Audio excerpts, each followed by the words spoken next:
और मुझे ऐसा लगता है कि मैं जंगल में जाकर के बाहर की हवा को खाऊं।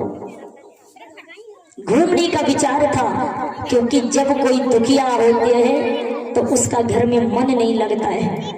तो महाराज ने कहा जाओ अपनी सहेलियों को लेकर के चली जाओ। रथ को तैयार किया और रथ को तैयार करने के बाद में जिस समय ये आगे को बढ़ी तो रास्ते में देखा कि ये जंगल में जिस समय पहुंचे हैं बड़ी सुंदर सी हवा चल रही है, सुंदर सुंदर किलकारियां पशु पक्षियों की मिल रही हैं और बड़ी सुंदर फूल खिले हुए हैं। तो ये देवी अपने सखियों से बिछुड़ करके और दूसरी तरफ में चली गई। और जब दूसरी तरफ जाती है तो महाराज देखा क्या कि तुर्मिलिक नाम का राक्षस जो जंगल में था, और महाराज जो राक्षस होते वो मायावी होते। अगर उन्हें जाना है पूर्व की तरफ तो आपसे बताएंगे कि मैं पश्चिम को जा रहा हूँ। आज भी है ऐसा, जो राक्षस प्रकृति के लोग कई मिलते हैं जो करना कुछ चाहते हैं और तुमसे छल करके कुछ करके डालेंगे। आज देखा है तो दुर्मिलिक नाम के राक्षस ने आज महाराज उग्रसेन का रूप बनाया और जैसे ही देखा शेर चीतों की आवाज जंगल में आई और जैसे सुना तो देवी डर गई, चिल्लाने लगी, अरे कोई हो तो मुझे बचाओ, अरे कोई हो तो मुझे बचाओ। तो दुर्मिलिक नाम के राक्षस ने महाराज क्या किया कि इसके पति का रूप उग्रसेन का बनाया और पहुंच गया। बोले देवी तुम क्यों डर रही हो? मैं बोले स्वामी आप? बोले हाँ, हमें पता था कि तुम डर जाओगी इसलिए मैं तुम्हारे पीछे चला आया। और जैसे ही महाराज भी कहे, लेकिन हुआ क्या, आज वो देवी नहीं समझ पाई कि मेरे साथ में क्या होने वाला है। श्री सुखदेव जी महाराज ने राजन परीक्षित को बताया कि जैसे ही देखा तो आज वो जो मायावी था, राक्षस था, देवी से कहा है कि आओ देवी इस वन में सुख लूटो चल के, चलो कितना प्यारा बने। कहा है कि आ इस बहार का सुख लूटो, जो बन भी बन को दिखलाए, वो बन के खिले हुए गुल हैं, जो बन से इनको शर्माए। और चलो और देखा है जिस समय महाराज और धोखे में जाकर के जिस समय देवी के साथ में छल किया है, उसकी इज्जत पे दाग लगा दिया और जैसे ही दूर हटा असली वेश में आया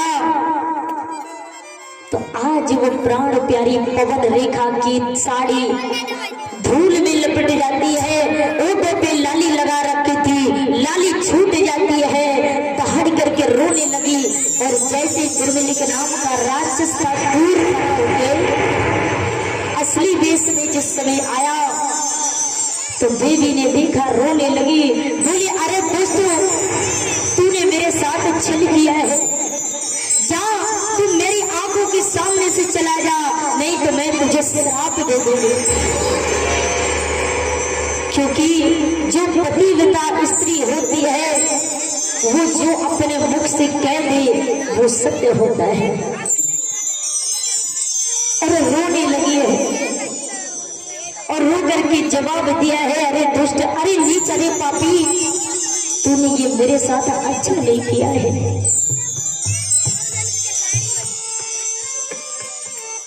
कि मैं इस प्रकार से रो करके जवाब दिया है, मैं अपने स्वामी से किस प्रकार मुंह दिखाऊं, मैं क्या बताऊंगी जाके। अरे दुष्ट तू मेरी नजरों से चला जा।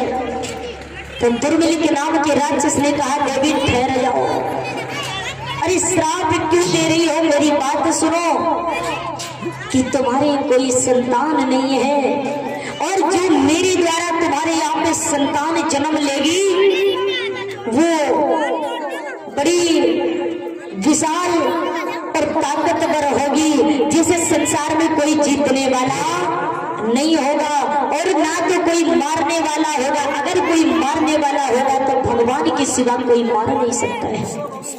तो क्यों चिंता कर रही हो, जाओ। और ऐसा कहकर के देवी भागी सखियों के पास में। जिस समय देवी आती है तो सखियों ने जवाब दिया, बहन क्या बात हो गई, अरे तुम कहाँ चली गई थी? और जैसे ही देखा तो बताया, बहन तुम तो निकल गई और मैं जंगल में पहुंच गई, जहां पर जाकर के मुझे बंदर ने पछाड़ दिया। मैं भगी, मैं गिर गई, जिससे कि मेरी ये हालत बन गई। अब किसी देवी के साथ में यदि महाराज छल होता है, वो कैसे बताए? ना तो समाज में बताने योग्य है, ना तो पति से बता सकती है। आज घुट घुट के जीने लगी।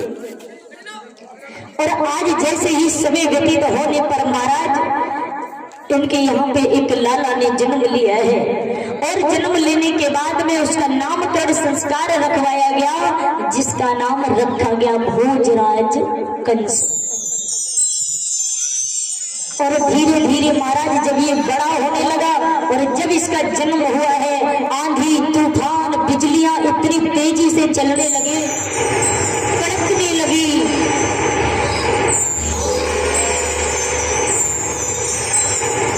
तालाबों में उबाल आने लगे हैं। आज महाराज जैसे देखा है तो धीरे धीरे भोजराज कंस बड़ा होता है और जैसे ही महाराज बड़ा होता है तो इसके 18 वर्ष की उम्र में 18 मित्र हुए। और ये क्या करता है कि छोटे छोटे बच्चों को ले जाकर के और यमुना मैया में डुबो करके मार देता है। ये हालत थी भोजराज कंस के। और छोटे छोटे बच्चों से क्या करता कि बोले, लाला आज एक बात बताओ, तेरी मैया ने क्या बनाया है? बोले, आज मेरी मैया ने खीर बनाई है। बोले, खीर?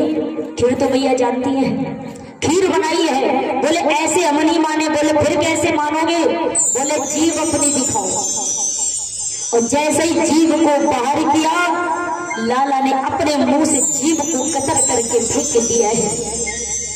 ऐसे ऐसे हरकत करते हुए और महाराज कहते हैं कि अंत में जिस समय देखा है, गोकुल की लड़कियां यदि दही माखन बेचने को छाछ लेकर के जाती है तो उन्हें दंडित करता है, बहुत परेशान करता है।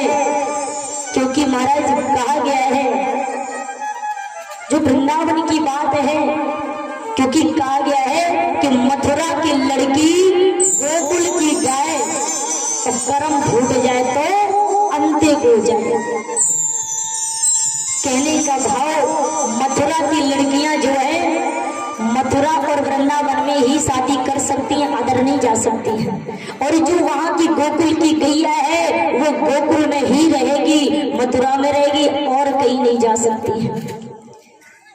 तो कहा गया है, किसी कवि ने लिखा है कि मथुरा की लड़की गोकुल की गाय, कर्म फूट जाए सोवंती को जाए। और जिसे ब्रज में रहने का वास निवास मिल जाए उसका तो जीवन धन्य हो जाए। आज देखा है इधर धीरे धीरे भोजराज की जो कंस है, इसके यहाँ पे एक और बहन है जिसका नाम है देवकी। तो देवकी जिस समय बड़ी होती, इधर पिता को उठा करके जेल खाने में डलवा दिया है और स्वयं राजगद्दी पर बैठ करके विराजित हो जाते हैं। और भोजराज कंस ने अपनी बहन देवकी का विवाह वसुदेव जी के साथ में तय किया है। जब वसुदेव जी के साथ में प्रारंभ कर दिया है, लगन पत्रिका भी जाती है और फेरे भी हो जाते हैं। जिस समय लेकर के भोजराज कंस चलने लगा तो महाराज आकाशवाणी हुई है कि अरे भोजराज कंस, जिस बहन को तू भेजने जा रहा है, आज खुशी खुशी से जिस बहन को तू भेजने जा रहा है उसी की होने वाली संतान तेरा काल होगी, तेरा काल होगी। और जैसे ही सुना है महाराज भोजराज कंस ने ऊपर देखा, चारों तरफ देखा, अरे कौन है? और जैसे ही देखा महाराज समझ में नहीं आया, तो भोजराज कंस ने सोचा है कि चलो अगर ऐसा है तो ना रहेगा बांस और ना बजेगी बांसुरी, मैं वसुदेव को ही खत्म कर देता हूँ। और जैसे ही वसुदेव को मारना चाहे तो देवकी ने हाथ जोड़ी, भैया ये क्या करने जा रहे हो? और जैसे ही कहा कि ये क्या करने जा रहे हो, तो दौड़ करके भोजराज कंस ने देवकी के केस को पकड़ा और रथ से नीचे खींच लिया और तलवार को निकाला मारने के लिए। तो आज जवाब दिया है उस बहन ने कि भैया अभी तक तो तुमने मुझे बहुत अच्छे से पाला, प्यार दिया, और आज विवाह करते हैं तो मैंने अपने पति को नहीं देखा है और तुम मुझे इस तरीके से मारने जा रहे हो, क्यों? मैंने तुम्हारा क्या बिगाड़ा है?